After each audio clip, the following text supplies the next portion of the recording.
दोस्तों अभी तक हम लोगों ने क्रीप के बारे में पढ़ा कि क्रीप मैकेनिज्म जो होता है वो किन चीज़ों से गवर्न होता है। अब जो नेक्स्ट टॉपिक हम लोग स्टार्ट करने जा रहे हैं उसमें हम लोग compression testing, hardness testing, toughness testing और फटीग टेस्टिंग के बारे में पढ़ेंगे। सबसे पहले वाला जो हम लोग का टेस्टिंग है इसको हम लोग कंप्रेशन टेस्टिंग बोलते हैं। तो दोस्तों कंप्रेशन टेस्टिंग के अंदर क्या करते हैं हम लोग, एक इस टाइप का सैंपल बना लेते हैं सिलेंड्रिकल फॉर्म का, जिसकी एक पर्टिकुलर हाइट होती है और एक डायमीटर होती है। दोस्तों इसको बनाने के लिए सबसे पहले हम लोग को एक चीज़ ध्यान देना पड़ता है कि h/d has always to be greater and equals to 3। जब ये मैकेनिज्म आप फॉलो करोगे इसके डिज़ाइन में, तभी जाकर के आपका सैंपल प्रॉपर कंप्रेशन टेस्टिंग देगा। अब इसके बाद ये जो भी मटेरियल का होता है हम लोग क्या करते हैं, इसके ऊपर फोर्जिंग टाइप का ऑपरेशन लगाते हैं। फोर्जिंग यानी कि आप लोड को लगाए जा रहे हैं और उसको आप कंप्रेस करते हैं, और कंप्रेस करके दोबारा से हम लोग स्ट्रेस स्ट्रेन डायग्राम बनाते हैं इस मटेरियल का। दोस्तों अगर इस मटेरियल का स्ट्रेस स्ट्रेन डायग्राम बनाया जाए, अगर स्ट्रेस स्ट्रेन डायग्राम हम लोग यहाँ पे बनाते हैं, तो मैंने आपको बताया था कि हम लोग का मटेरियल जो होता है वो चाहे वो डक्टाइल हो चाहे वो ब्रिटल हो, अगर वो कंप्रेस हो रहा होगा तो माइनस सिग्मा एक्सिस पे उसको प्लॉट करते हैं, और अगर उसके अंदर टेंशन आ रहा है तो प्लस सिग्मा एक्सिस पे उसको प्लॉट करते हैं। तो हम लोग का मटेरियल डिपेंडिंग अपॉन डक्टाइल और ब्रिटल, अगर ये देखिए ब्रिटल मटेरियल है, ये डक्टाइल मटेरियल है, लेकिन एक और चीज़ पाया गया है इसके अंदर, ये ब्रिटल मटेरियल का कर्व हो चाहे डक्टाइल मटेरियल का कर्व हो, एक चीज़ कंप्रेशन टेस्ट के अंदर पाया गया है कि ब्रिटल मटेरियल जो होते हैं वो क्या करते हैं, shows greater reduction in area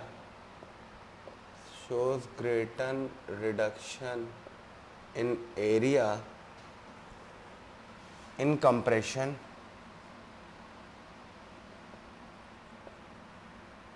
then tension. क्या होता है, अगर ब्रिटल मटेरियल है उसको आप खींच रहे हो तो खींचने से जितना एरिया में रिडक्शन आता है उससे ज़्यादा रिडक्शन आप कंप्रेशन के अंदर ले आ सकते हो। ग्रेटर रिडक्शन इन एरिया और increase in area in compression testing. ठीक है दोस्तों, अगर हम लोग बहुत ही ज़्यादा छोटा सैंपल कर देंगे तो हमारा सैंपल क्रिपल कर जाएगा, और बहुत बड़ा सैंपल कर देंगे तो बकल कर जाएगा। इसलिए h/d की वैल्यू ग्रेटर देन 3 रखते हैं।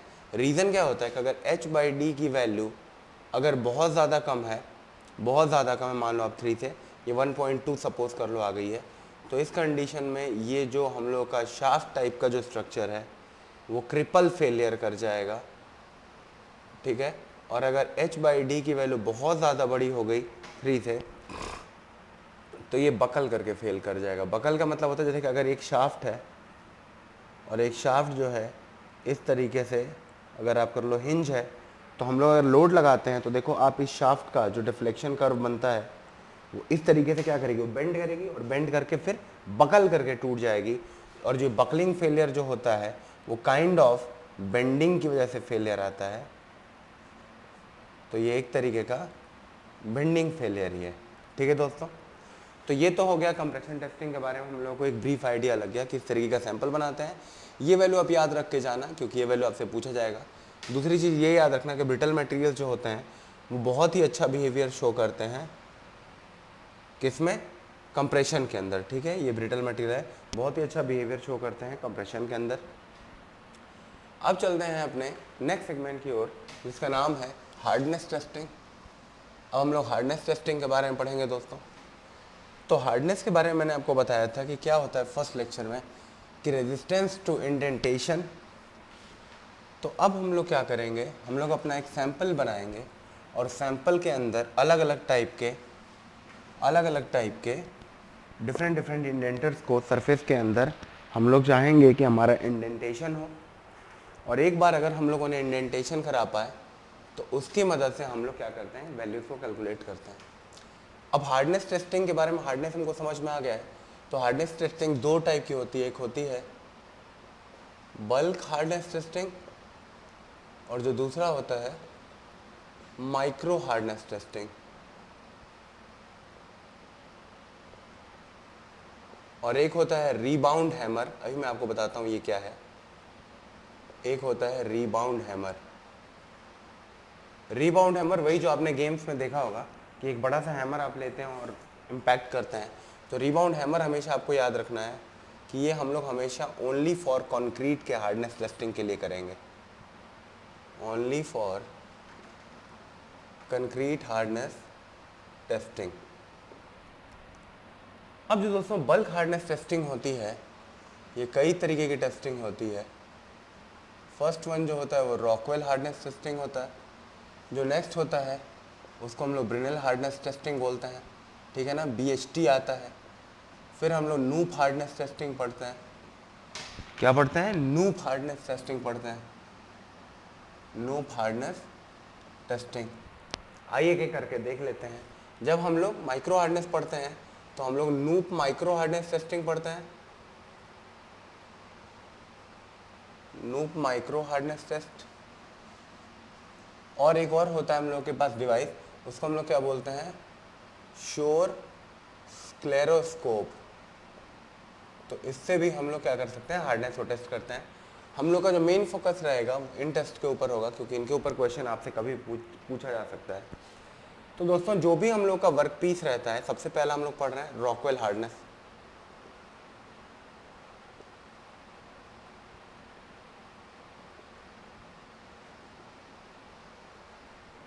दोस्तों आप समझो जैसे ये आपका वर्क पीस है, तो वर्क पीस के अंदर हम लोग क्या करते हैं? वर्क पीस के अंदर डिफरेंट टाइप के इंडेंटर्स होते हैं। इंडेंटर्स यानी कि जिनको हमको क्या करना है, क्या करना है इसके अंदर, अगर हम लोग को इंडेंटेशन प्रोड्यूस करना है। जैसे आप मान लो कि इस तरीके का अगर इंडेंटेशन अगर प्रोड्यूस करना है, तो ये इंडेंटेशन जो आएगा ये हार्डनेस का एक मेज़र आएगा, ठीक है। तो चाहे हम लोग क्या करें, स्टील की बॉल्स को यूज़ करें एज ए इंडेंटर, या दूसरा चीज़ जो हम लोग यूज़ करते हैं वो 120 डिग्री डायमंड कोन को यूज़ कर लें। चाहे आप स्टील की बॉल्स को यूज़ करें, स्टील की बॉल्स यानी कि जिसका कि डायमीटर जो होता है वो 1.6 से 3.2 mm तक होता है, या हम लोग क्या करें 120 डिग्री डायमंड कोन को यूज़ कर लें। दोनों ही केसेस में जो इंडेंटेशन होगा, कितना इंडेंटेशन हो रहा है मटेरियल में, वो हम लोग के हार्डनेस का मेजरमेंट होगा। वो हम लोग का एक हार्डनेस का मेजरमेंट होगा। अब दोस्तों देखो आप क्या करते हैं, सबसे पहले स्टील बॉल्स को लेते हैं, सरफेस के अंदर आप क्या करते जाएंगे, इंडेंट। प्रोसीजर देखो आप क्या होता है, सबसे पहला जो प्रोसीजर होता है उसके अंदर हम लोग क्या करते हैं, मार्क करते हैं पहले इंडेंटेशन को।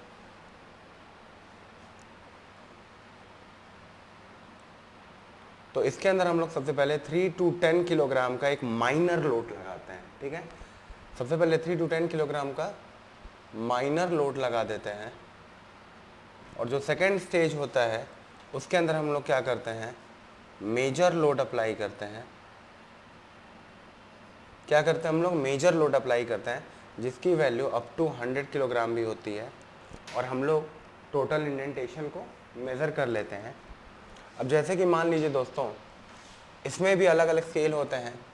B स्केल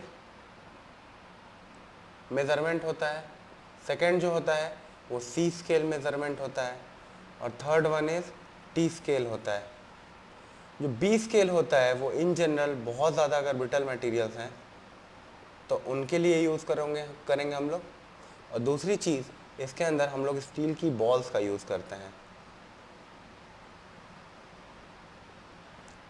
जो दूसरा स्केल होता है C स्केल होता है, इसको हम लोग डक्टाइल मटेरियल्स के लिए यूज़ करेंगे। और दूसरी चीज़ जो होता है इसके अंदर हम लोग डायमंड का कोन यूज़ करते हैं, ठीक है। जो T स्केल होता है इसको हम लोग, जैसे कि आपको नाम से समझ में आ रहा होगा, तो T स्केल का मतलब क्या होता है कि हम लोग थिन मटेरियल की जब टेस्टिंग करते हैं तो हम लोग T स्केल से करते हैं। तो इसके अंदर हम लोग थिन मटेरियल्स की टेस्टिंग करते हैं। तो आई होप कि आपको रॉकवेल हार्डनेस टेस्ट अच्छे समझ में आ गया होगा, जिसके अंदर हम लोग क्या करते हैं, स्टील की बॉल्स या तो 120 डिग्री डायमंड कोन लेते हैं, इसका डायमीटर याद रख लो आप। प्रोसीजर क्या होता है, सबसे पहले आप एक माइनर लोड को लगाएंगे, फिर हम लोग क्या करेंगे, एक मेजर लोड को लगाते हैं। और 3 तरीके के स्केल इसके अंदर दिए जाते हैं, वो तीनों स्केल हम लोग को ध्यान रखने हैं, ठीक है दोस्तों। इसके अंदर एक और जब हम लोग, चलिए अभी आगे देखते हैं, ब्रिनेल हार्डनेस टेस्ट अब हम लोग पढ़ने जा रहे हैं। हार्डनेस टेस्टिंग के अंदर का ही पार्ट है ये। तो दोस्तों ब्रिनेल हार्डनेस टेस्ट जो होता है, इसके अंदर हम लोग इसके अंदर हम लोग क्या करते हैं, further load divided by projected area, load divided by projected area को हम लोग करके ब्रेनल हार्डनेस नंबर निकालते हैं। देखिए दोस्तों, हार्डनेस भी क्या है कि स्ट्रेस का ही टाइप का यूनिट होता है। मैं कह रहा हूँ स्ट्रेस की यूनिट नहीं होती है, लेकिन स्ट्रेस के टाइप की यूनिट होती है।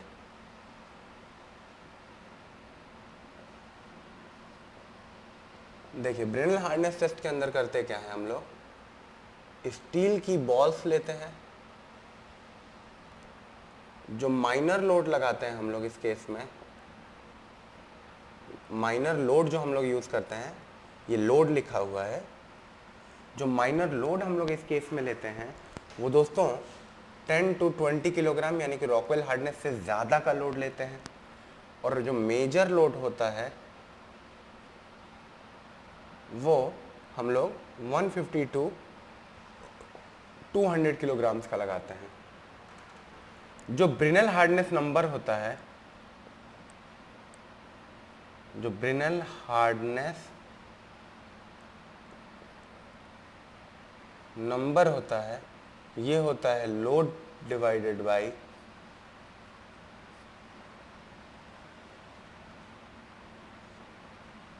Projected area. अब देखिए, मैं आपको इसका पूरा सिग्निफिकेंस समझाता हूं। अगर ये आपका वर्कपीस है,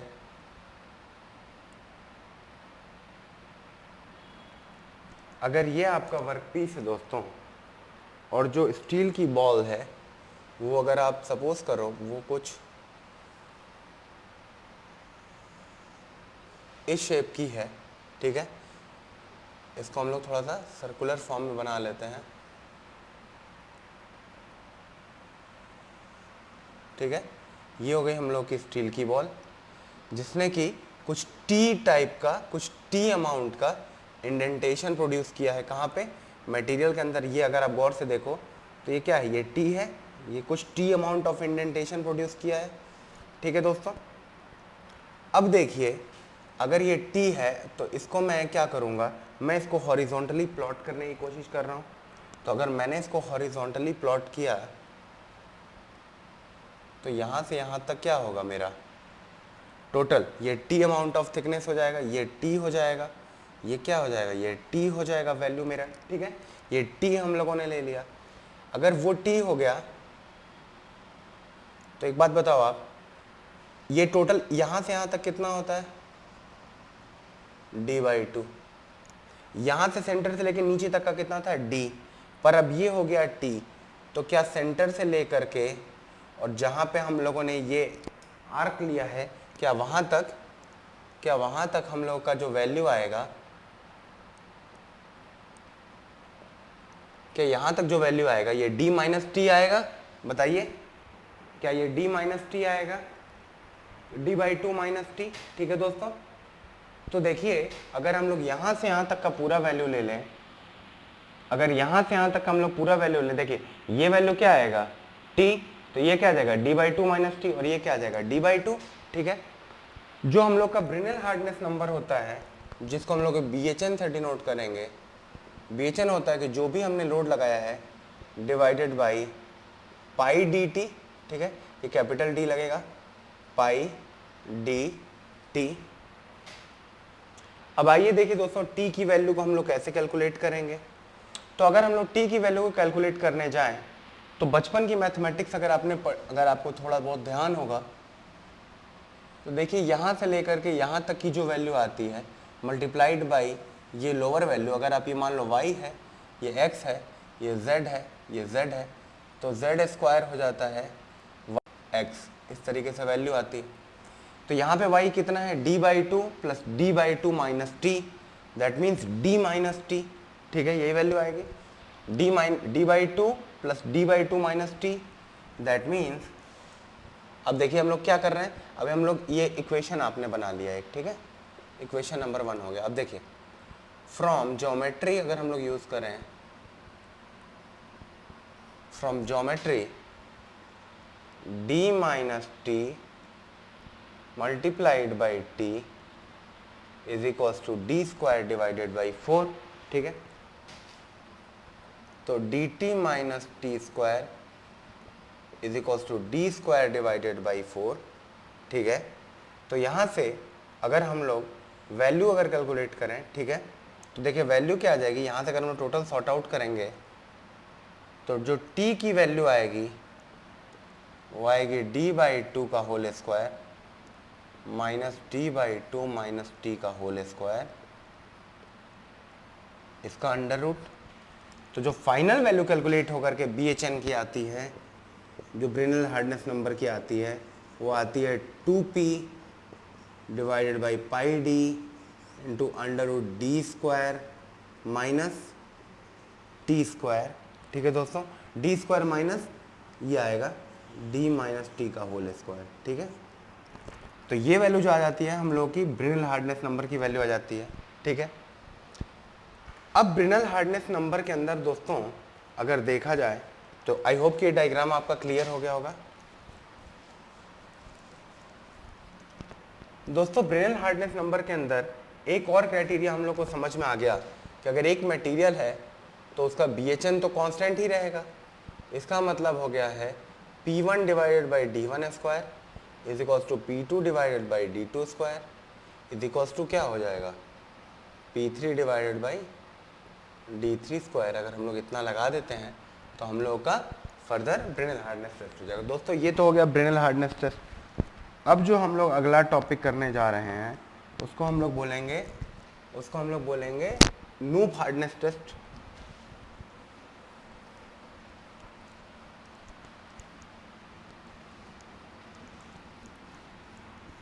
अब जो अगला टाइप का टेस्टिंग होता है ब्रिनल हार्डनेस नंबर के अंदर, हम लोग को ये थोड़ा सा याद रखना है कि one Brinell hardness number, one BHN जो होता है वो 3.5 होता है, अल्टीमेट टेंसाइल स्ट्रेंथ 3.5 UTS होता है।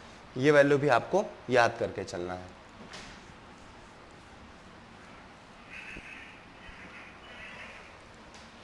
अब आइए हम लोग थोड़ा सा नूप हार्डनेस टेस्टिंग के बारे में पढ़ लेते हैं। नूप हार्डनेस टेस्टिंग के अंदर केवल इतना सा आप वैल्यू याद रख के चलो कि इसके अंदर 136 डिग्री पिरामिड कोन को क्या करते हैं हम लोग, यूज़ करते हैं, ठीक है दोस्तों।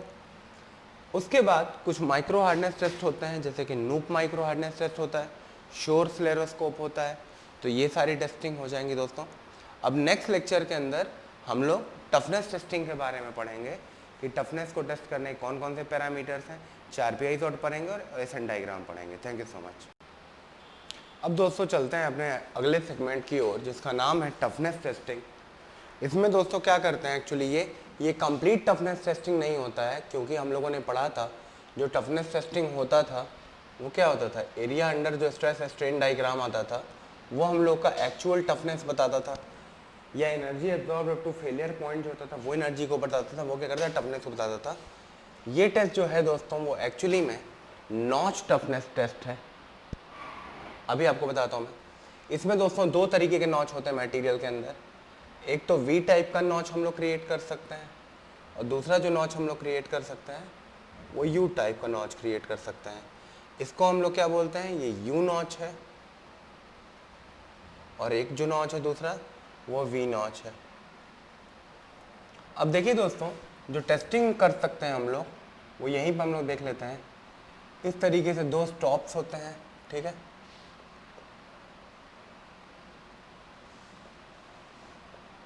इन स्टॉप्स पे हम लोग क्या करते हैं, इन स्टॉप्स पे हम लोग अपने वर्कपीस को रखते हैं, ठीक है। ये हम लोग का वर्कपीस है। आई होप कि डायग्राम आपको क्लियर हो रहा होगा।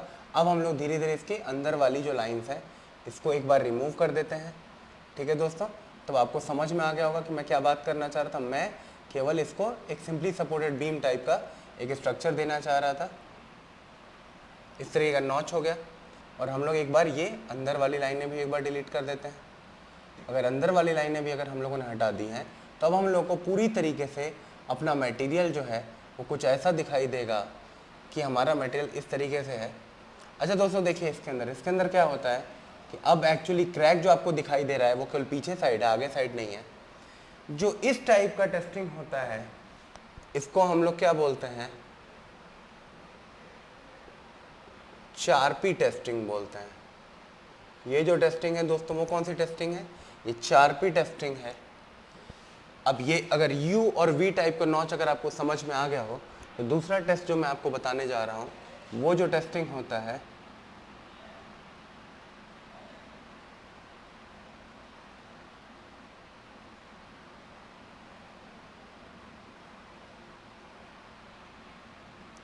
ये जो मटेरियल होता है अभी आपको 2 मिनट के अंदर समझ में आ जाएगा। Have some patience just. देखो आप क्या करते हैं इसके अंदर हम लोग क्या करते हैं, इस मटेरियल को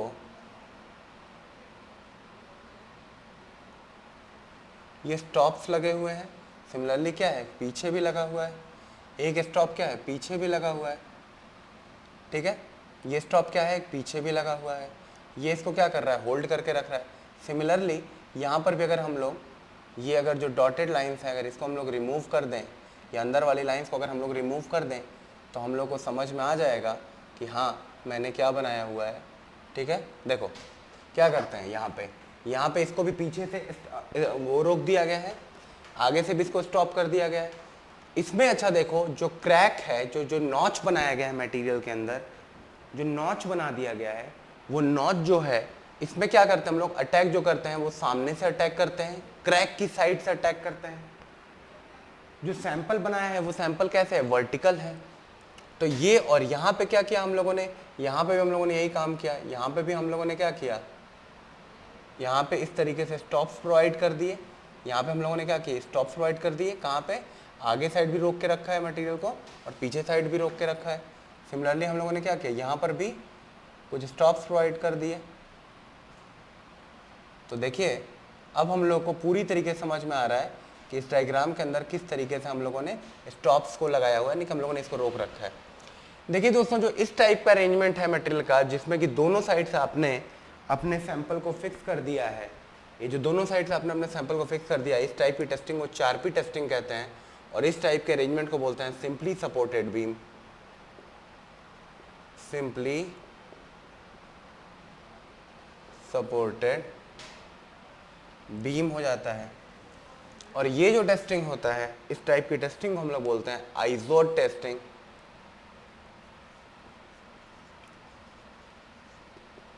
इसमें जो हम लोग का जो सैंपल हम लोग को दिख रहा है वो कैसा दिख रहा है,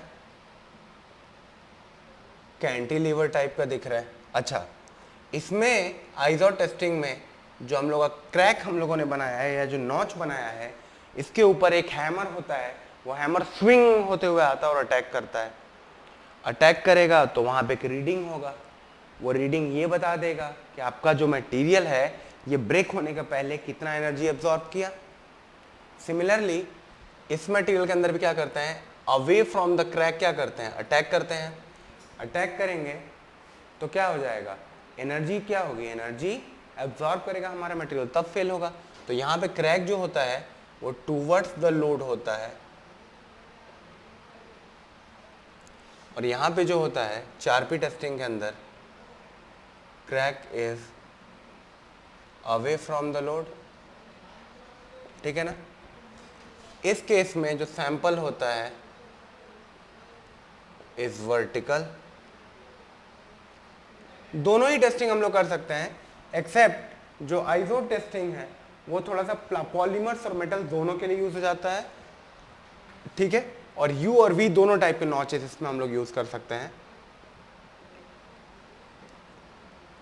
और सैंपल और हम लोग दोनों टाइप का टेस्टिंग परफॉर्म करते हैं ताकि हम लोग को एक्चुअल में पता लगे कि कितना एनर्जी एब्जॉर्ब कर रहा है हम लोग का सैंपल। इसमें जो सैंपल होता है वो हॉराइजॉन्टल होता है, ठीक है दोस्तों।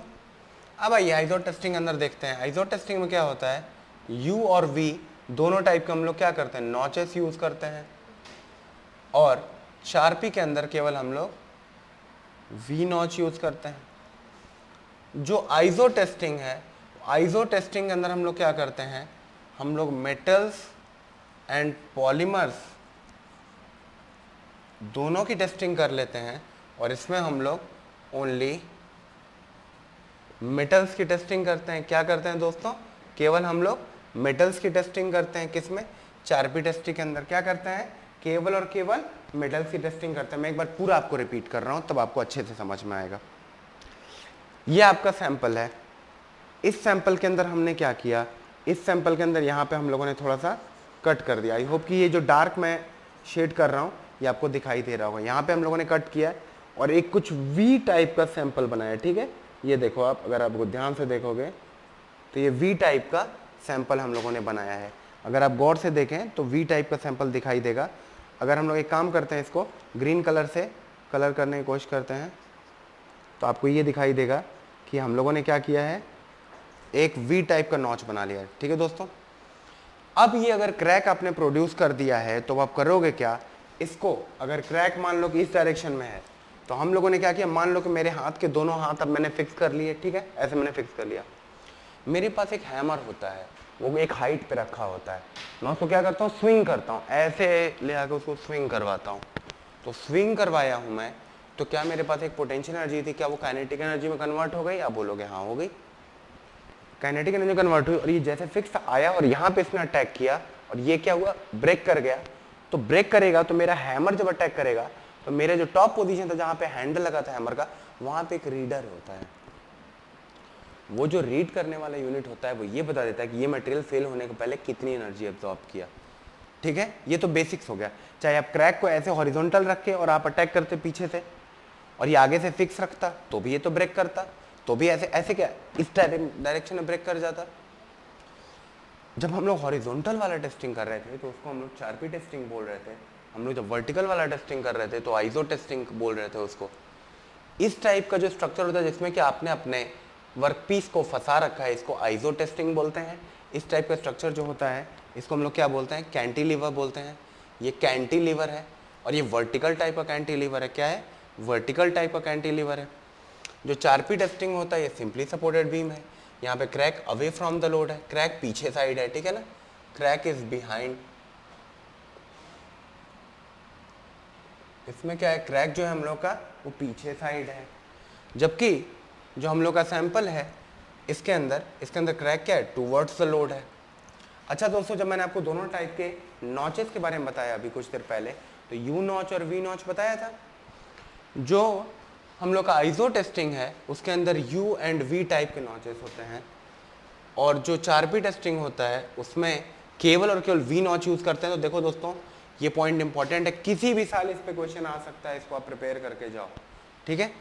और जो मेटल्स के और प्लास्टिक दोनों के लिए हम लोग क्या करते हैं, आइसो टेस्टिंग करते हैं, और मेटल्स के लिए क्या करते हैं हम लोग, मेटल्स के लिए हम लोग 4P टेस्टिंग करते हैं। और इसके अलावा अगर मान लो कभी लाइफ में कॉन्क्रीट का आया कि कंक्रीट की टेस्टिंग कैसे करते हैं, तो कंक्रीट की टेस्टिंग बाउंड हैमर से करते हैं। बाउंड हैमर टेस्टिंग को यूज करते हैं कंक्रीट की टेस्टिंग करने के, ठीक है दोस्तों। तो आई होप कि आपको टफनेस टेस्टिंग भी समझ में आ गया होगा। एक और चीज मैं टफनेस टेस्टिंग के अंदर बताना चाह रहा था दोस्तों, कि ये जो नॉच टफनेस टेस्टिंग है ये कभी भी आपके मटेरियल की एक्चुअल टेस्टिंग नहीं होती है। ये आपके मटेरियल की तब टेस्टिंग है जबकि आपने अपने मटेरियल के अंदर क्या कर रखा है, जबकि आपने मटेरियल के अंदर आपने एक नॉच को डाल रखा है।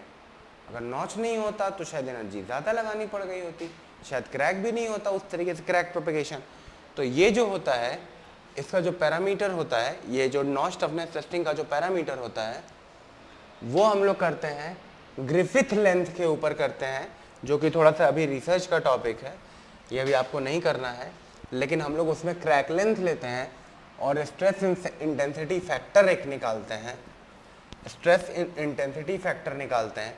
तो अगर स्ट्रेस इंटेंसिटी फैक्टर अगर पूछ दिया जाए आपसे तो π/√σ, ये वैल्यू थोड़ा सा आप याद रखें तो ज़्यादा अच्छा रहेगा, ठीक है ना, क्रैक इंटेंसिटी फैक्टर। अच्छा, एक और चीज़ इसमें लिखना है कि notch tensile, notch NOTCH sorry, notch toughness test is not a full measure of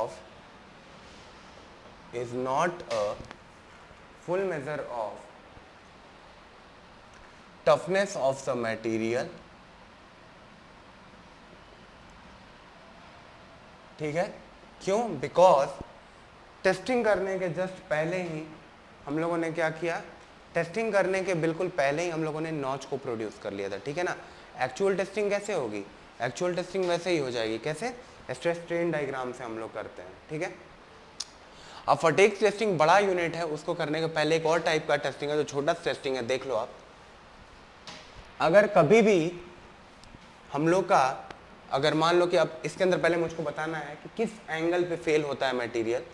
अगर देखो डक्टाइल मटेरियल है और डक्टाइल मटेरियल का इनिशियल लेंथ ये है, अगर हम लोग इसके ऊपर लोडिंग करने लगे तो क्या होगा? इलास्टिक पॉइंट आएगा, इलास्टिक पॉइंट आने के बाद यील्ड पॉइंट आएगा, यील्ड पॉइंट के बाद अल्टीमेट पॉइंट आएगा।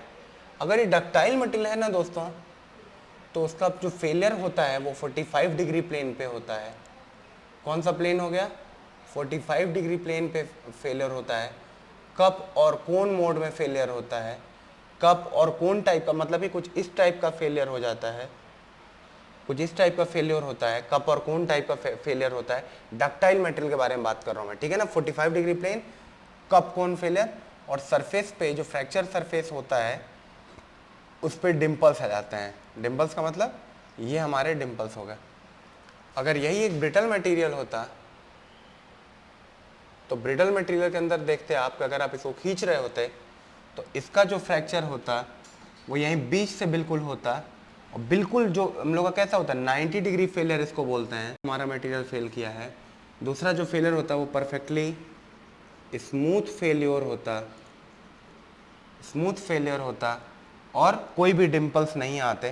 तो ये जो फेलियर हो जाता हम लोग का ब्रिटल मटेरियल का हो जाता। इसी तरीके से दोस्तों एक टॉर्शन टेस्टिंग होता है। टॉर्शन का मतलब ये होता है हम लोग अपना सैंपल को यहाँ पे फिक्स कर देते हैं और यहाँ से उसको रोटेट करना चालू करते हैं। क्या करना चालू करते हैं? रोटेट करना चाहते हैं। स्पाइरल टेस्टिंग बोलते हैं उसको। क्या करते हैं? ये सैंपल है, यहाँ पे पकड़ लिया, इसको रोटेट करना चालू किया तो कभी ना कभी तो टूटेगा। वो कब टूटेगा? देखो अगर डक्टाइल मटेरियल है तो डक्टाइल मटेरियल केस में अब रिवर्स हो जाएगा। डक्टाइल मटेरियल बिल्कुल इस टाइप से फेल करता है। कैसे फेल करता है? ऐसे फेल करता है, और इस फेलियर को क्या बोलते हैं? प्लेन हेलिकॉइडल। क्यों नाम आपको ध्यान रखने हैं ताकि एग्जाम में अगर नाम आए तो आप रिप्रोड्यूस कर लो। प्लेन हेलिकॉइडल फेलियर बोलते हैं उसको। एकदम स्मूथ फेलियर होता है अगर डक्टाइल मटेरियल है तो, और अगर ब्रिटल मटेरियल है तो ब्रिटल मटेरियल का जो फेलियर आ जाता है वो ऐसे 45 डिग्री प्लेन पे फेल कर जाता है। लेकिन अभी भी 45 डिग्री प्लेन पे फेल करेगा, लेकिन कैसा फेलियर होगा? बिल्कुल स्मूथ फेलियर होता है। कैसा फेलियर होता है? बिल्कुल स्मूथ फेलियर होता है। किसका? ब्रिटल मटेरियल का। कब? जब हम लोग टॉर्शन लगा रहे हैं। टॉर्शन का मतलब क्या होता है? ट्विस्टिंग होता है। तो आई होप कि आपको ये रिलेशन समझ आया। डक्टाइल मटेरियल का फेलियर टेंशन में, टेंसाइल टेस्टिंग में 45 डिग्री प्लेन पे फेल करता है, कपकोन मैनर में फेल करता है, और डिम्पल्स का फॉर्म में फेल करता है। अगर ब्रिटल मटेरियल है तो 90 डिग्री फेलियर होता है और स्मूथ फेलियर होता है, ठीक है।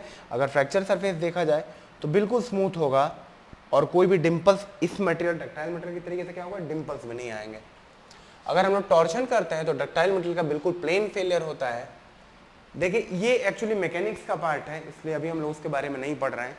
प्रिंसिपल स्ट्रेसेस का कॉन्सेप्ट होता है, और डक्टाइल मटेरियल कभी भी जब फेल करता है तो आप अब बस सुन लो मेरी बात को कि डक्टाइल मटेरियल हमेशा मैक्सिमम शियर प्लेन में फेल करता है, और मैक्सिमम शियर प्लेन टेंशन के अंदर में जो आता है वो 45 डिग्री पे आता है। डक्टाइल मटेरियल हमेशा मैक्सिमम शियर प्लेन में फेल करता है, और वो 45 डिग्री होता है अगर टेंसाइल लोडिंग है।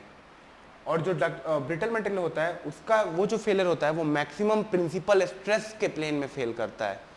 क्या बोला मैंने पहले वाले में?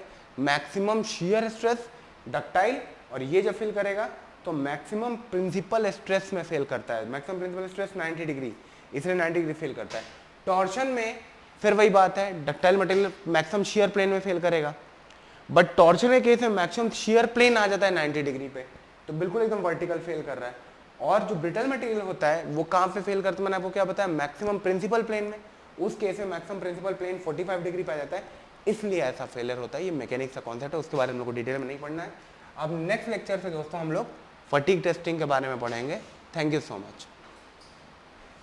तो आइए दोस्तों, अब फटीग टेस्टिंग स्टार्ट करने के पहले हम लोग कुछ प्रॉब्लम सॉल्व कर लेते हैं जो कि यूपीएससी के प्रॉब्लम्स हैं। दोस्तों ESE 2019 में स्टेटमेंट 1 जो लिखा हुआ था, उन लोगों ने लिखा था कि metals having same crystal structure, metals having same crystal structure, metals having same crystal structure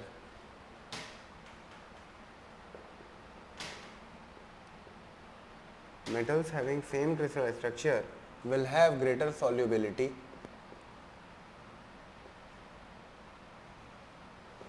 will have greater solubility। Statement 1 था, कहना ये चाह रहा है कि जिन मेटल्स का क्रिस्टल स्ट्रक्चर सेम होगा उनकी सॉल्युबिलिटी जो होगी वो क्या होगी, ज़्यादा हो जाएगी। और स्टेटमेंट 2 ये कहना चाह रहा है कि द ओवरऑल अलॉय नहीं difference in the crystal structure difference in crystal structure limits the solid solubility। ठीक है दोस्तों, एक बात बताओ, बोल रहा है कि मेटल्स हैं जिनका क्रिस्टल स्ट्रक्चर सेम होता है उनकी सॉल्युबिलिटी जो होती है वो ज़्यादा हो जाती है, बिकॉज अगर क्रिस्टल स्ट्रक्चर में डिफरेंस होगा तो वो सॉलिड सॉल्युबिलिटी को क्या कर देगा, लिमिट कर देगा। आइए दोस्तों देख लेते हैं, हम लोगों ने ह्यूम-रॉथरी रूल जब पढ़ा था तो ह्यूम-रॉथरी रूल जो बोलते हैं वो क्या बोलते हैं, ह्यूम-रॉथरी रूल क्या कहता है कि कभी भी क्रिस्टल स्ट्रक्चर क्या होना चाहिए, सेम होना चाहिए। क्या होना चाहिए, क्रिस्टल स्ट्रक्चर सेम होना चाहिए। क्या करने के लिए, अलॉय के फॉर्मेशन के लिए। तो अगर क्रिस्टल स्ट्रक्चर सेम होना चाहिए अलॉय के फॉर्मेशन में, उन्होंने इसलिए ही तो बोला था ना कि अगर नहीं होगा तो ए और बी का कभी अलॉय फॉर्म कर पाएंगे, अच्छे से नहीं कर पाएंगे। तो उस कंडीशन में क्या हो जाएगा कि क्योंकि डिफरेंस अगर आ जाएगा तो क्या करेगा, सॉलिड सॉल्युबिलिटी को लिमिट कर देगा। तो उस कंडीशन में ये स्टेटमेंट बिल्कुल एब्सोल्युटली करेक्ट है और ये इसका करेक्ट एक्सप्लेनेशन हो जाएगा। तो आंसर हो जाएगा हम लोग का कि both statements are individually correct and reason is correct explanation of assertion. अब दोस्तों एक ESE में 2019 में क्वेश्चन आया था, उसमें स्टेटमेंट 1 जो दिया हुआ था हम लोग को, स्टेटमेंट 1 ये दिया हुआ था कि the tie line is constructed across the tie line is constructed across the two-phase region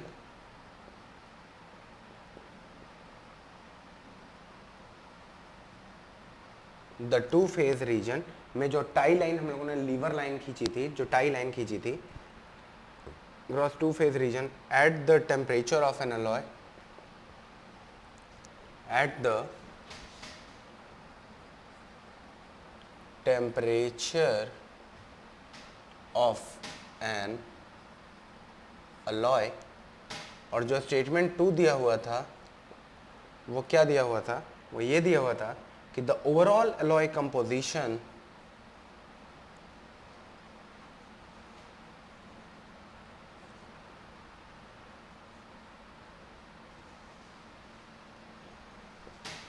कि जो ओवरऑल अलॉय कंपोजिशन है is located on the tie line.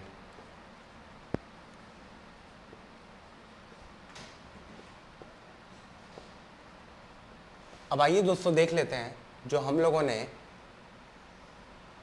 Phase diagram बताया था, पढ़ा था, उसमें हम लोगों ने क्या बोला था कि for a particular composition and for a particular temperature हम लोग क्या करते हैं, टाई लाइन खींच देते हैं यहाँ पे, ठीक है ना, इस पर्टिकुलर टेम्परेचर पे। तो tie line is constructed across the two phase region. Two phase region का मतलब क्या हो गया, ये लिक्विड हो गया और ये सॉलिड हो गया। तो tie line is constructed across the two phase region at the temperature of an alloy.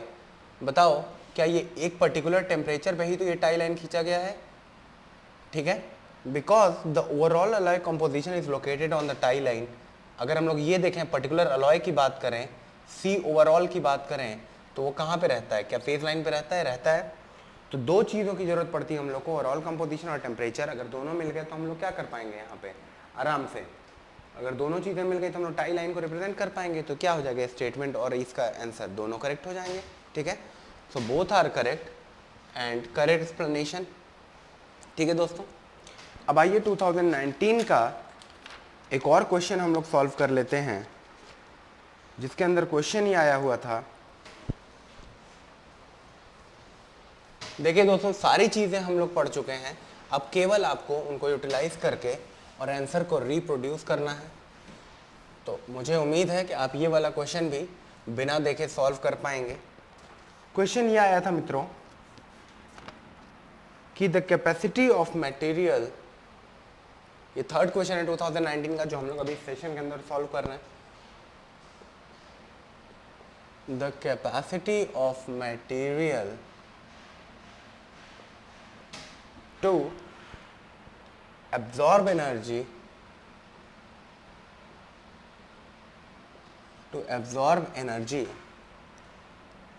when deformed elastically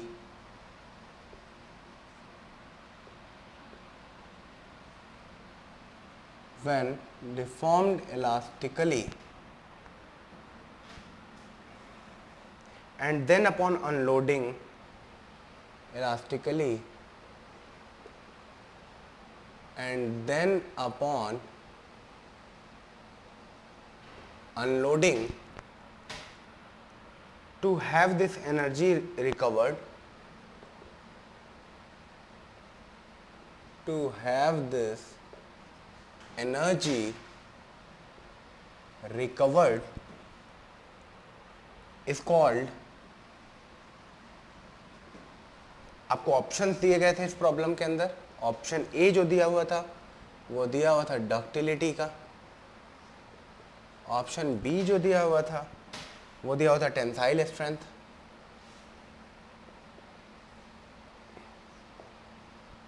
option C जो दिया हुआ था वो दिया हुआ था इलास्टिसिटी और ऑप्शन डी जो दिया हुआ था वो क्या दिया हुआ था, रेजिलियंस। अब मैं चाहता हूं कि आप इस क्वेश्चन को खुद से अटेम्प्ट करें। दोस्तों एक बात बताइए कि क्या एनर्जी कभी भी डक्टिलिटी से शो कर सकते हैं क्या? डक्टिलिटी क्या होता है? केवल change in length divide by original length. Strain को ही तो डक्टिलिटी आप बोलते हो कि डक्टाइल है। डक्टिलिटी का मतलब एक ऐसी प्रॉपर्टी है जिससे आप किसी मेटल को क्या कर सको, उसके वायर बना सको, तो डक्टिलिटी हो जाएगी। टेंसाइल स्ट्रेंथ का मतलब देखिए क्या होता है। टेंसाइल स्ट्रेंथ का मतलब है अगर डक्टाइल मटेरियल है तो या तो उसके यील्ड स्ट्रेंथ की बात कर रहा है या तो अल्टीमेट स्ट्रेंथ की बात कर रहा है। हम लोग इन जनरल अल्टीमेट स्ट्रेंथ के बारे में बात करते हैं। तो स्ट्रेंथ का मतलब क्या होता है? ये तो स्ट्रेस हो गया ना, ये तो केवल ये तो प्रेशर की यूनिट्स हो गई। ठीक है, अब आता है इलास्टिसिटी। इलास्टिसिटी देखो क्या होता है कि यहाँ से यहाँ तक आप अपने मटेरियल को लेकर के गए और यहाँ के बाद आपने रिलीज कर दिया, तो आपका मटेरियल क्या करेगा, दोबारा अपनी जगह पे आ जाएगा। अगर आपका मटेरियल अगर आप इस जोन में ले आकर के अगर आप रिमूव करते तो क्या होता, कुछ परमानेंट डिफॉर्मेशन आ गया होता। उस कंडीशन में आप इसको क्या बोल देते हैं, हिस्टेरिसिस बोल देते हैं। ठीक है, सिग्मा अगर एप्सिलॉन कर्व में, तो हम लोग को इलास्टिसिटी से भी कोई लेना देना नहीं होता है। अब दोस्तों जब हम लोग पढ़ रहे थे रेजिलियंस, तो आपको याद होगा energy absorb per unit volume up to the elastic point is called as what, resilience. तो देखो आप एक बात बताओ, रेजिलियंस का मतलब कौन सी एनर्जी हो गई कि हमने मटेरियल को क्या किया, खींचा और दोबारा लोड कर दिया, अपनी पोजीशन को उसने ट्रैक किया, तो जितना एनर्जी एब्जॉर्ब किया जाने में और आने में, उस एनर्जी को क्या बोलोगे आप, रेजिलियंस बोलोगे। हो गया, बहुत ही सिंपल प्रॉब्लम था। ठीक है, अब हम लोग करते हैं एक और क्वेश्चन। ये फोर्थ क्वेश्चन है इस सेशन का हम लोगों का, जो कि अगेन ईयर 2019 में पूछा गया है। ये क्वेश्चन दोस्तों 2019 में पूछा गया है और इस प्रॉब्लम को दोबारा देखते हैं हम लोग किस तरीके से अपने एसोसिएट कर पाते हैं। जो क्वेश्चन आया है जो दोस्तों वो ये आया हुआ है कि which among the following features of atom, which among the following features of atoms determine the degree to which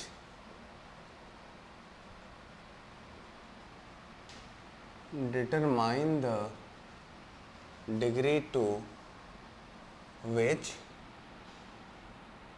solute atoms dissolve in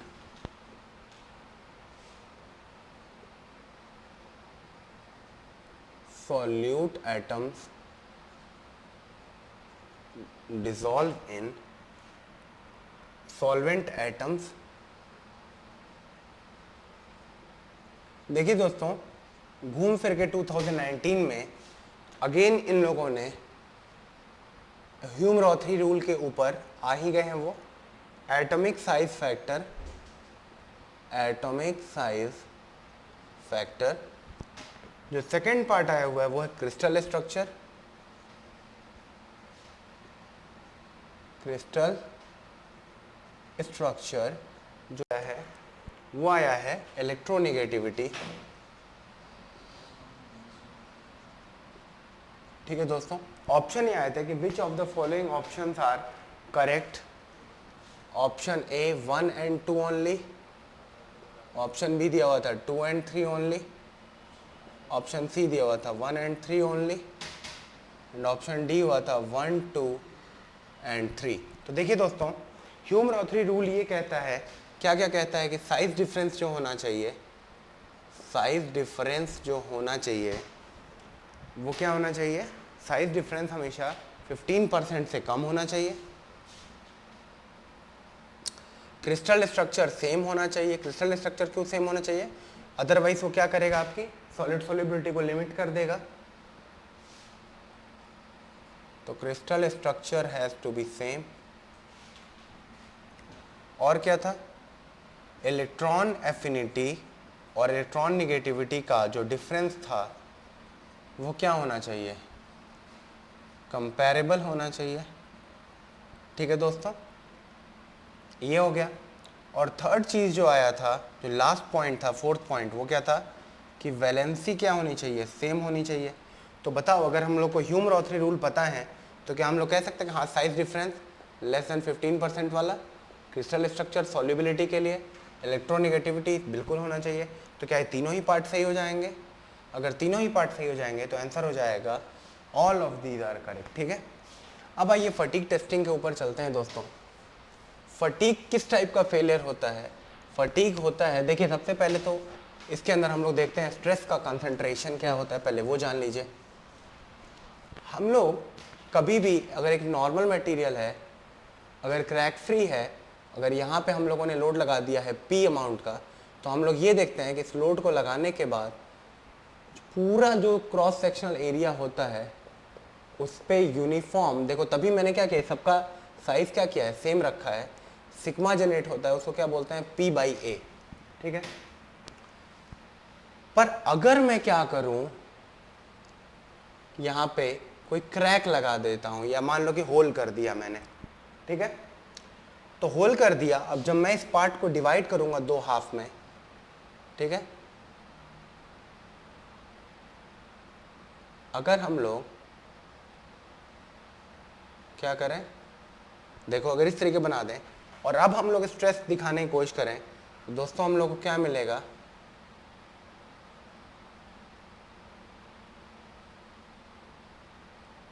ये जो स्ट्रेस होगा वो कुछ इस तरीके से क्या कर जाएगा, कंसंट्रेट कर जाएगा। कहने का मतलब ये है कि अगर हम लोग का सरफेस केवल इस शेप का अगर हम लोग बनाते तो जो स्ट्रेस आता वो देखिए इस तरीके से क्या हो रहा होता, इंक्रीज होता रहता। और ये हम लोग का स्ट्रेस हम लोग क्या बोलते हैं, यूनिफॉर्म ना हो करके जहाँ पे क्रैक प्रेजेंट है वहाँ पे सिग्मा मैक्सिमम हो जाता, और सिग्मा मैक्सिमम एक फैक्टर से सिग्मा नॉट से क्या हो जाता, सिग्मा नॉट का मतलब इंक्रीज कर जाता, सिग्मा नॉट का मतलब क्या हो जाता, P/एरिया। तो किसी भी अगर क्रैक के प्रेजेंट होने से due to presence of discontinuity, ठीक है, या क्रैक्स, क्या होता है, स्ट्रेस क्या कर जाता है, कंसंट्रेट कर जाता है। स्ट्रेस कंसंट्रेट कर जाने का मतलब ये होता है कि जो एक्चुअल स्ट्रेस होता है, एक्चुअल स्ट्रेस जो उस कंडीशन में आएगा वो थ्योरेटिकल स्ट्रेस से क्या हो जाएगा, ज़्यादा हो जाएगा। अब मैंने आपको बताया था कि साइक्लिक लोडिंग जो होती है बेंडिंग अनबेंडिंग वाली अगर होती है तो क्रैक का मैकेनिज्म भी हम लोगों ने एक समय पढ़ा था, ठीक है। इस तरीके से क्या होता है, रिवर मार्क्स फ्लो करने लगते हैं और लास्ट में सडन क्रैक आ जाता है। अगर कोई क्रैक प्रेजेंट होता है तो क्रैक क्या करता है, प्रोपेगेट होना चालू करता है। ये क्रैक प्रोपेगेशन की लाइंस है। जो क्रैक प्रोपेगेशन लाइंस है इसको हम लोग क्या बोलते हैं, रिवर या बीच मार्क्स प्रेजेंट हो जाते हैं, ठीक है। हम लोग देखा था किस तरीके से रिवर मार्क्स से बीच मार्क्स आ रहे थे। अब रिवर मार्क्स और बीच मार्क्स जो आ रहे थे, रिवर मार्क्स और बीच मार्क्स जो प्रेजेंट थे, उसके बाद का जो फेज आएगा उस मटेरियल का क्या हो जाएगा, सडन फेलियर हो जाएगा। फिर हम लोगों ने देखा था कि अगर मटेरियल के अंदर, इफ मटेरियल के अंदर अगर हम लोग कंप्रेसिव रेजिडुअल स्ट्रेस को इंड्यूस करा दें, compressive residual stress, compressive residual stress को अगर हम लोग क्या कर दें, इंड्यूस करा दें, तो हम लोग का क्रैक प्रोपेगेशन जो होता है, क्रैक प्रोपेगेशन जो होगा वो क्या कर जाएगा, रुक जाएगा। और अगर टेंसाइल रेजिडुअल स्ट्रेस को लगा दें हम लोग मटेरियल के अंदर तो हम लोग का क्रैक प्रोपेगेशन क्या हो जाएगा, बढ़ जाता है। तो कैसे कंप्रेसिव स्ट्रेस को इंड्यूस कराना है उसके तरीके में आपको, जब मैंने क्वालिटी कंट्रोल आपको पढ़ाया था तब मैंने आपको समझाया हुआ था, ठीक है। कि एक छोटा सा शाफ्ट लेकर के आओ, अरे छोटा सा डायमीटर का कोई प्रोडक्ट लेकर के आओ, एक दूसरा प्रोडक्ट लेकर आओ जो बड़ा डायमीटर का लाओ, छोटे वाले को गर्म करो, गर्म करके डायमीटर बढ़ाओ और बड़ा डायमीटर वाले के ऊपर प्लेस कर दो। वो ठंडा होकर क्या करना चाहेगा, कॉन्ट्रैक्ट होना चाहेगा, उसका डायमीटर घटना चाहेगा पर घट नहीं पाएगा, नहीं घट पाएगा तो क्या हो जाएगा, पूरे स्ट्रक्चर के अंदर कंप्रेसिव स्ट्रेस जनरेट हो जाएगा, ठीक है। या दूसरा, जब मैंने अभी आप लोग को हीट ट्रीटमेंट पढ़ाया तो मैंने शॉर्ट पिनिंग बताया था। शॉर्ट पिनिंग में क्या बताया था, अगर होल्स या क्रैक प्रेजेंट है, हाई स्पीड से बॉल्स को क्या करो, आप स्टील की बॉल्स को इम्पैक्ट करो, पूरे सरफेस के ऊपर कंप्रेसिव रेजिडुअल स्ट्रेस आ जाता है। ये सब क्यों कंप्रेसिव लेके आना चाहते हैं हम लोग, इसलिए कि कंप्रेसिव रेजिडुअल स्ट्रेस क्या करता है, क्रैक प्रोपेगेशन को हिंडर करता है, तो इसलिए क्या करता है, फटीग को घटा देता है। तो इसको बचाने के लिए हम लोग क्या कर सकते हैं, पहली चीज़ देखो, क्रैक्स को तो हम लोग क्या करेंगे, अवॉइड कर दो। अवॉइड कर दो का मतलब देखो, अगर पॉलिश कर दिया, ठीक है ना, अगर पॉलिश कर दिया तो क्या हो जाएगा, क्रैक सप्रेस हो जाएगा। ग्राइंड कर दो सरफेस को, ठीक है, आप क्या कर दो, शॉर्ट पिनिंग लगा दो। जो भी मैकेनिज्म आप लगा रहे हो वो क्या करेगा, काफ़ी टाइम तक फटीग को सप्रेस करके रखेगा, ठीक है दोस्तों, क्या करके रखेगा, फटीग को सप्रेस करके रखेगा।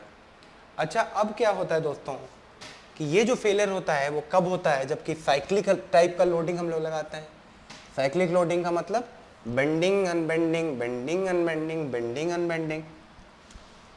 तो दोस्तों इसके अंदर जो साइक्लिक लोडिंग होती है वो 3 टाइप की होती है, ठीक है, क्वेश्चन में भी पूछ लिया जाए कभी भी हम लोगों से। तो जो साइक्लिक लोडिंग होती है वो 3 टाइप की होती है। पहला तो होता है fluctuating stresses, fluctuating stresses. Second जो स्ट्रेस होता है हम लोग का उसको हम लोग क्या बोलते हैं, रिपीटेड स्ट्रेस। और जो थर्ड होता है वो होता है रिवर्स स्ट्रेस। देखिए क्या होता है, तीनों स्ट्रेसेस को हम लोग प्लॉट करते हैं। जो फ्लक्चुएटिंग स्ट्रेस होता है, अगर हम लोग सिग्मा का टाइम के हिसाब से अगर ग्राफ प्लॉट करें तो दोस्तों एक बार पॉजिटिव आता है, एक बार नेगेटिव आता है, फिर एक बार नेगेटिव देखिए नहीं है, छोटी वैल्यू है, क्या है, ये सिग्मा मैक्सिमम है और ये सिग्मा मिनिमम है, ठीक है। ये जो स्ट्रेस आ रहा है हम लोग का, जो कि काफ़ी ऊपर की वैल्यू पे आ रहा है, इसको हम लोग बोलते हैं फ्लक्चुएटिंग स्ट्रेस, ठीक है। क्या बोला इसको, फ्लक्चुएटिंग स्ट्रेस बोला। अब दोस्तों अगर मान लो कि 0 एक्सिस है, सॉरी, ये ग्राफ जो आएगा आपका वो क्या होगा, अगर आपका ग्राफ जो है मान लो आप यहां से स्टार्ट हुआ, सिग्मा मैक्सिमम की वैल्यू एक आ गई आपकी, और ये सिग्मा मिनिमम कितना है 0। तो इस टाइप की लोडिंग हम लोग क्या बोलते हैं, रिपीटेड लोडिंग बोलते हैं। क्या बोल दिया इसको, रिपीटेड लोडिंग बोला, ठीक है। अब एक थर्ड टाइप का भी स्ट्रेस होता है जिसको हम लोग क्या बोलते हैं, थर्ड टाइप के स्ट्रेस को हम लोग क्या बोलते हैं, थर्ड टाइप के स्ट्रेस को हम लोग रिपीटेड लोडिंग बोलते हैं। ये होता है सिग्मा मैक्सिमम, ये होता है सिग्मा मिनिमम। सिग्मा मैक्सिमम की वैल्यू हो गई सिग्मा, सिग्मा मिनिमम की वैल्यू माइनस सिग्मा, ठीक है दोस्तों, ये हो गया 0। तो ये जो लोडिंग होता है इसको बोलते हैं फुली रिवर्स लोड। दोस्तों जो फुली रिवर्स लोड होता है वो क्या होता है, सबसे डेंजरस होता है। क्या होता है, सबसे डेंजरस होता है, ठीक है दोस्तों। देखिए यहां से कुछ पैरामीटर्स निकाले गए हैं, सिग्मा मिनिमम जो भी वैल्यू आएगी, सिग्मा मीन निकाल लेते हैं हम लोग। सिग्मा मीन हो जाता है sigma 1 maximum plus sigma 2 divided by 2।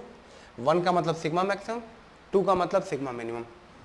और सिग्मा ऑल्टरनेटिंग या वेरिएबल निकालते हैं, वेरिएबल से हम लोग चलिए डिनोट करते हैं इसको।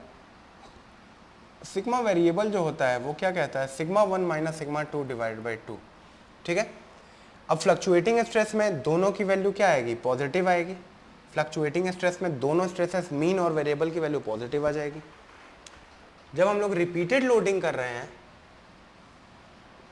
रिपीटेड लोडिंग कर रहे हैं, तो देखिए सिग्मा मैक्सिमम, इसमें अगर हम लोग सिग्मा मीन की बात करें तो क्या आ जाएगा, सिग्मा मैक्सिमम की वैल्यू जो भी होगी प्लस 0 डिवाइडेड बाई 2, और सिग्मा वेरिएबल क्या हो जाएगा, सिग्मा बाई 2। तो सिग्मा मीन और सिग्मा वेरिएंस रिपीटेड लोडिंग में क्या हो जाएंगे, सेम हो जाएंगे। अब आता है fully reverse loading. Fully reverse loading के अंदर सिग्मा मीन अगर हम लोग निकालें तो क्या आ जाता है, sigma minus sigma divide by 2, तो मीन स्ट्रेस की वैल्यू 0 हो जाती है।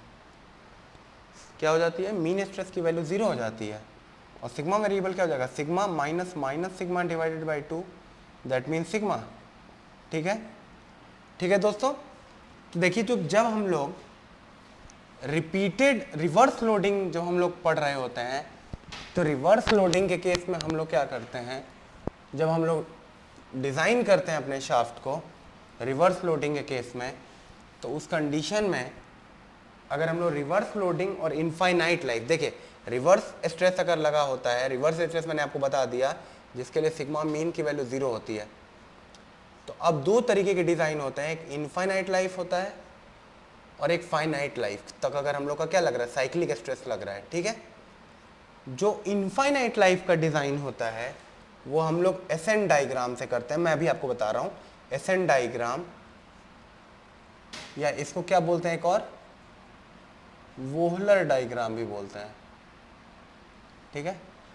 अच्छा दोस्तों एक और बात है, जो फटीग टेस्टिंग होती है उसको हम लोग कैसे करते हैं, रोटेटिंग बीम मेथड से करते हैं। रोटेटिंग बीम मेथड से करते हैं। पॉलीमर का सैंपल बनाते हैं कुछ इस टाइप का, उसके ऊपर कांस्टेंट लोड अप्लाई कर देते हैं और इसको क्या करते हैं, रोटेट करते रहते हैं। अलग अलग के के बी के सी के डी वगैरह की वैल्यू देते हैं और फिर जाकर के हम लोग सॉल्व करते हैं, ठीक है दोस्तों। अगर फाइनाइट लाइफ का होता है तो उसको हम लोग क्या करते हैं, by factor of safety method करते हैं। देखो आप, इनफाइनाइट लाइफ का मतलब होता है कि कितने साइकिल्स के लिए हम लोग ड्रॉ कर रहे हैं, ठीक है, कितने साइकिल्स के लिए ड्रॉ कर रहे हैं। लॉग साइकिल होता है एस और लॉग साइकिल हो जाता है नंबर ऑफ साइकिल, मतलब 10 to the power 5 cycle, 10 to the power 6 cycle, 10 to the power 7 cycle.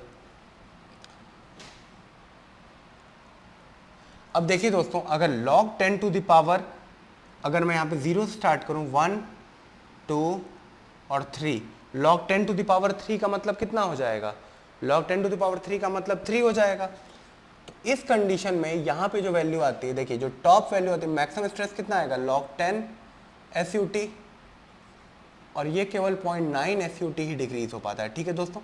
जो अप टू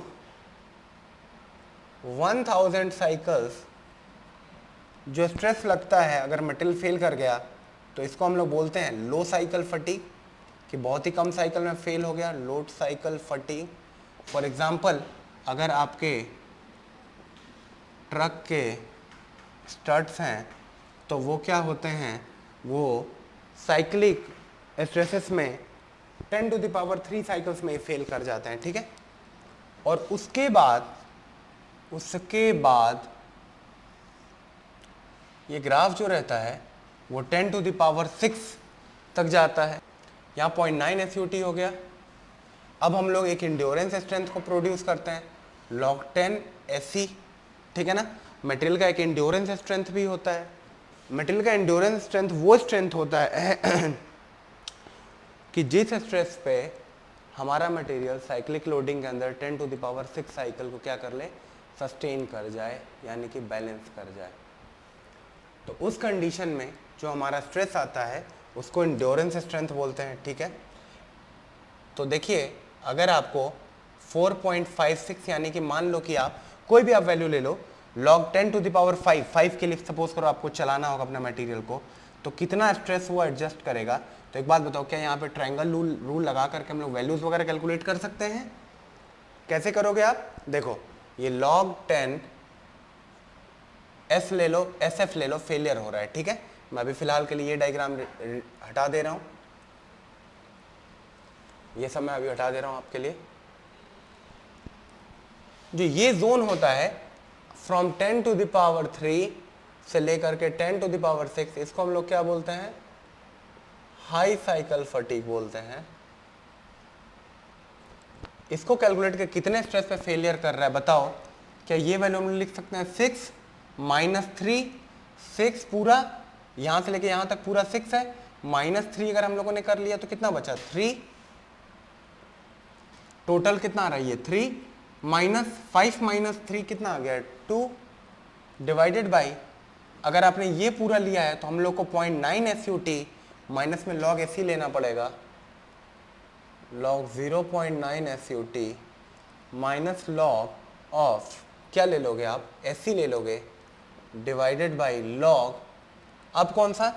5 - 3 लिया, यानी कि log SF लेना पड़ेगा, log SF लेना पड़ेगा पूरा यहाँ से यहाँ तक जो भी वैल्यू आ रही है, माइनस log 10 SE लेना पड़ेगा।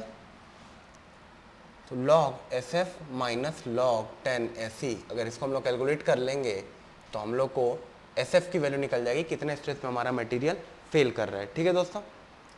अब देखिए, अगर ये समझ में आ गया तो फ्लक्चुएटिंग और रिपीटेड लोडिंग का जो प्रॉब्लम होता है, आई होप कि आपको ये वोलर डायग्राम समझ में आ गया होगा। अब अगर वोलर डायग्राम अगर आपको समझ में आ चुका है तो अब हम लोग करते हैं कि फ्लक्चुएटिंग और रिपीटेड लोडिंग का कैसे सॉल्व करते हैं। तो दोस्तों, इसको सॉल्व करने के लिए हमारे पास गुडमैन और सोडरबर्ग लाइंस होती हैं, ठीक है दोस्तों। एक और लाइन होती है जिसको जर्बर लाइन बोलते हैं, लेकिन जर्बर लाइन हम लोग को अभी नहीं करना है। हम लोग एग्जाम में जो जनरल स्टडीज के पेपर है, गुडमैन और सोडरबर्ग से हम लोग की अंडरस्टैंडिंग क्लियर हो जाएगी। देखिए दोस्तों, करते क्या है कि जो एक्स डायरेक्शन होता है इस पे हम लोग मीन स्ट्रेस को प्लॉट करते हैं, और जो वाई एक्सिस होता है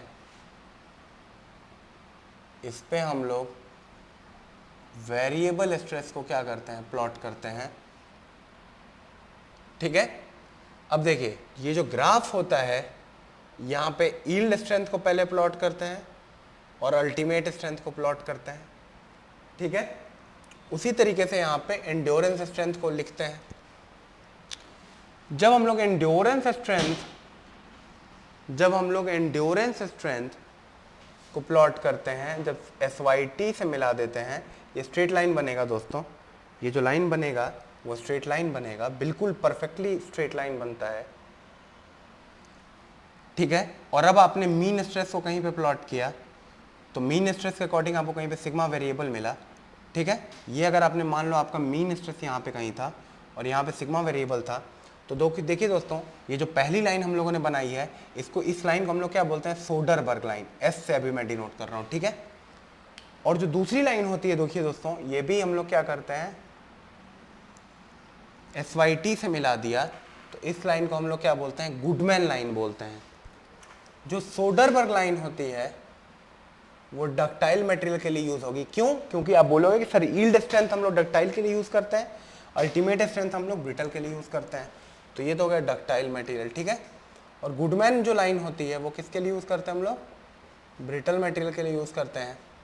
तो देखिए अगर मैं सोडरबर्ग लाइन के लिए अगर निकालना चाहता हूँ फैक्टर ऑफ सेफ्टी का मतलब ये है कि अपना डायमीटर को कितना ज़्यादा बढ़ा के दूँ कि मेरा मटेरियल फटीग फेलियर ना करे, तो सोडरबर्ग के केस में जो फंक्शन बनता है वो बनता है sigma mean divided by S Y T, sigma mean divided by S Y T plus sigma variable divided by S E is equals to 1 divided by factor of safety. ठीक है, ये क्या हो गया आपका, ये सोडरबर्ग लाइन हो गया।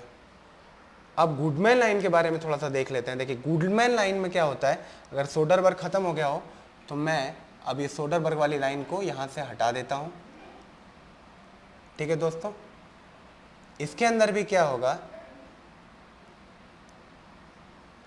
एक सिग्मा मीन होगा और एक सिग्मा वेरिएबल होगा। अब क्योंकि ये डक्टाइल मटेरियल्स के लिए नहीं बल्कि किसके लिए करते हैं, ब्रिटल मटेरियल्स के लिए करते हैं, तो हम लोग क्या करेंगे, अल्टीमेट स्ट्रेंथ को लेंगे 1 divide by factor of safety और अलग अलग मटेरियल्स के लिए दोनों को यूज़ कर लेंगे। एक और बात होती है जो दोस्तों यहाँ पे इम्पॉर्टेंट बात है, वो ये है कि जो हमारा मटेरियल है, जो हमारा क्या है, मटेरियल है, जो हम लोगों का मटेरियल है, उन दोनों का अगर डिज़ाइन गुडमैन और सोडरबर्ग से अगर किया जाए तो एक चीज़ हम लोग देख पा रहे हैं कि सोडरबर्ग लाइन जो है वो क्या है, is more conservative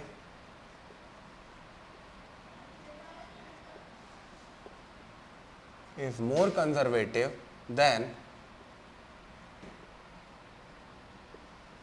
Goodman line. ठीक है, सोडरबर्ग लाइन जो है हम लोग की वो गुडमैन लाइन के कंपैरिजन में क्या है, ज्यादा कंजर्वेटिव है। ठीक है, क्या हो गई, ज्यादा कंजर्वेटिव लाइन हो गई। कहने का मतलब ये हुआ कि फैक्टर ऑफ सेफ्टी जो होता है वो सोडरबर्ग लाइन में हम लोग का फैक्टर ऑफ सेफ्टी जो आएगा वो सोडरबर्ग लाइन का जो होगा वो क्या हो जाएगा, ये ज्यादा हो जाएगा इन कंपैरिजन टू किसके, गुडमैन लाइन के। ठीक है दोस्तों, तो यहाँ पे हम लोगों का हर प्रकार का टेस्टिंग खत्म होता है। अब दोस्तों कुछ क्वेश्चन देख लीजिए जो कि पूछे गए हैं टेस्टिंग के ऊपर, और बहुत ही आसान क्वेश्चन पूछे गए हैं, बहुत ही आसान क्वेश्चन पूछे गए हैं इन सारी टेस्टिंग के ऊपर। हम लोग कुछ प्रॉब्लम्स करने जा रहे हैं जो कि यूपीएससी के ईयर 2018, 17 और 19 में पूछे गए हैं। दोस्तों जो सबसे पहला क्वेश्चन था टेस्टिंग वाला वो तो हम लोगों ने कर लिया था, रेजिलियंस वाला। ठीक है, आइए क्वेश्चन देखते हैं। ये 2017 का क्वेश्चन है ईएससी का। ठीक है, क्वेश्चन में क्या कहा जा रहा है, fatigue resistance of material, fatigue resistance of material can be improved by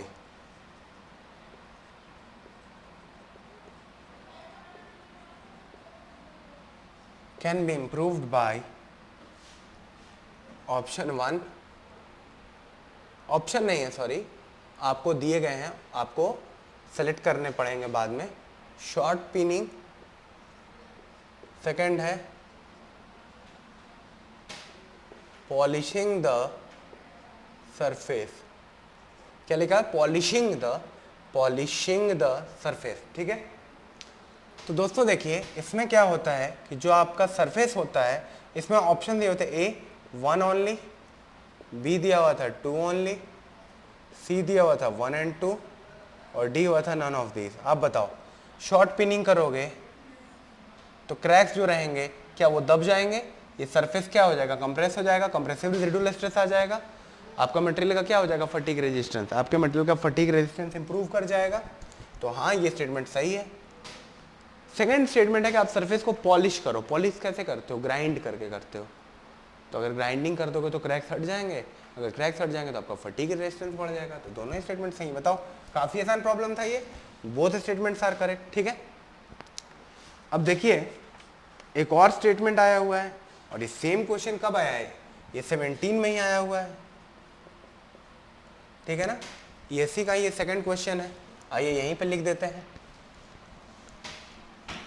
question ये कहना चाह रहा है, क्वेश्चन के अंदर बोला गया है, स्टेटमेंट रीजन टाइप का क्वेश्चन है, और क्वेश्चन ये है कि स्टेटमेंट 1 ये बोलता है कि फटीग स्ट्रेस जो है मटेरियल का, fatigue failure is a stress which is, fatigue failure is a stress which is lower than the yield strength of material,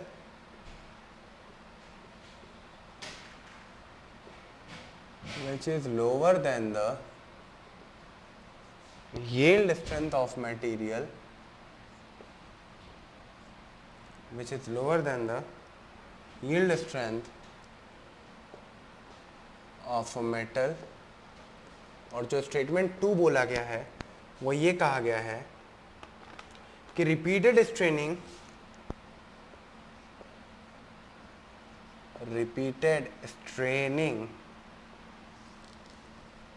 lowers the yield strength. अब आप केवल वायर वाले एग्जांपल को सोचो कि जिसके अंदर हम लोग क्या कर रहे थे, बेंडिंग भी कर रहे थे, अनबेंडिंग कर रहे थे, बेंडिंग कर रहे थे, अनबेंडिंग कर रहे थे, बेंडिंग कर रहे थे, अनबेंडिंग कर रहे थे। अगर हम लोग ऐसा नहीं करते तो क्या आप कभी ब्रेक कर पाते? नहीं कर पाते। तो वो आप जो कर रहे थे उसको क्या बोलते हैं? रिपीटेड स्ट्रेनिंग बोलते हैं। अब यील्ड स्ट्रेंथ देखो आपका किस चीज़ पे होता है? यील्ड स्ट्रेंथ घटता है अगर आप टेम्परेचर को बढ़ा दो, अगर आप क्या कर दो, स्ट्रेनिंग करने लगो मटेरियल के अंदर। ये भी हम लोगों ने पढ़ा हुआ है कि बार बार स्ट्रेनिंग करने से यील्ड स्ट्रेंथ डिक्रीज कर जा रहा है। तो फटीग फेलियर एक ऐसा स्ट्रेस है जो कि यील्ड स्ट्रेंथ से लोअर है, क्योंकि रिपीटेड स्ट्रेनिंग करने से यील्ड स्ट्रेंथ बढ़ जाता है। क्या दोनों स्टेटमेंट सही है? उसका करेक्ट एक्सप्लेनेशन भी हो जाएगा। तो क्या हो जाएगा आंसर? ए पार्ट हो जाएगा। बहुत ही आसान क्वेश्चन आया हुआ था। ठीक है दोस्तों, एक और क्वेश्चन है फटीग का, वो हम लोग अभी सॉल्व करेंगे। क्वेश्चन जो है फटीग का वो आई थिंक लोडिंग के ऊपर का क्वेश्चन आया हुआ है।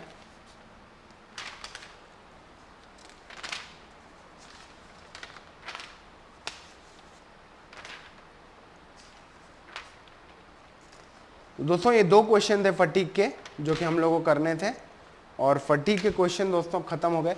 2 क्वेश्चन फटीग के आए हैं। एक क्वेश्चन ये दिया हुआ था दोस्तों, एक क्वेश्चन ईएससी का ही है और 19 का क्वेश्चन आया हुआ था कि if a load P is acting on an area A, if the load P is acting on the area A, question ये हुआ था कि if load P is acting on area A and when load is doubled and area is doubled and area is double, the stress becomes, option A दिया हुआ था कि no change, option B दिया हुआ था ट्वाइस, ऑप्शन सी दिया हुआ था 1/2, और ऑप्शन डी जो दिया हुआ था वो क्या दिया हुआ था? 4 टाइम्स। दोस्तों एक बात बताओ आप, अगर हम लोग सिग्मा लिखना चाहें तो सिग्मा को हम लोग क्या पढ़ते हैं? P/A। मान लो पहले केस में सिग्मा 1 P1 और A1 था ये, ठीक है। अब क्या बोल रहा है कि लोड P2 जो है वो 2P1 है और एरिया जो है वो 2A1 है। तो आइए हम लोग सिग्मा 2 कैलकुलेट कर लेते हैं। 2P1 डिवाइड बाई 2A1, ये कैंसिल आउट हो गया। क्या हम लोग ये कह सकते हैं सिग्मा 2 सिग्मा 1 के बराबर है? अगर हम लोग ये कह सकते हैं कि सिग्मा 2 सिग्मा 1 के बराबर है, इसका मतलब हम लोग ये कह सकते हैं कि स्ट्रेस में कोई चेंज नहीं आएगा।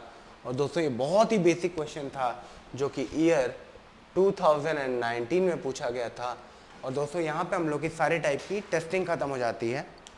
अब कुछ फिनोमेना के बारे में हम लोग पढ़ेंगे, जिसको हम लोग क्या बोलते हैं, ग्रेन रिफाइनमेंट बोलेंगे, वर्क हार्डनिंग बोलेंगे, पर्सिपिटेशन हार्डनिंग बोलेंगे, ठीक है, और सुपर अलॉयज के बारे में पढ़ेंगे और अलॉइंग ऑफ मटेरियल्स के बारे में पढ़ेंगे।